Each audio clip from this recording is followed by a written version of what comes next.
Hello বন্ধুরা, সকলে কেমন আছেন? দেখতেই পাচ্ছেন যে কৃষক ভাইরা কি কঠোর পরিশ্রমের মধ্য দিয়ে তাদের পাট চাষের শেষ পর্যায়ে পাট উঠাচ্ছে রাস্তায়। আসলে পাট সোনালি আঁশ হলেও এর পেছনে রয়েছে আসলে কঠোর পরিশ্রম। কৃষকদের একটা পাটের এই আঁটি মাথায় দিয়ে আনতে যে কতটা কষ্ট হয়, আর তাছাড়া পাট ক্ষেতের নিচে যে পাটের গোজা থাকে যেগুলো আরও ক্ষতিকর, পায়ে ঢুকলে ক্ষতি হয়ে যেতে পারে। দেখতেই পাচ্ছেন এই কৃষক ভাইয়েরা দূর থেকে মাথায় করে পাটের আটিগুলো রাস্তায় খেপাচ্ছে, একে পরে গাড়ি দিয়ে নিয়েছে নদীতে জাগ দিবে, তারপর আপনার পাটের আঁশগুলো বের হবে, সোনালি আঁশ।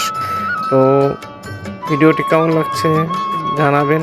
আসলে কি বলবো, এখানের পরিবেশটা আসলে অনেক নৈসর্গিক ছিল, কিন্তু ভাইদের কষ্ট দেখে আসলে খুব বেশি ভালো লাগে নাই মনের ভিতর। সকলে জানাবেন ভিডিওটি কেমন লাগছে। সকলকে ধন্যবাদ।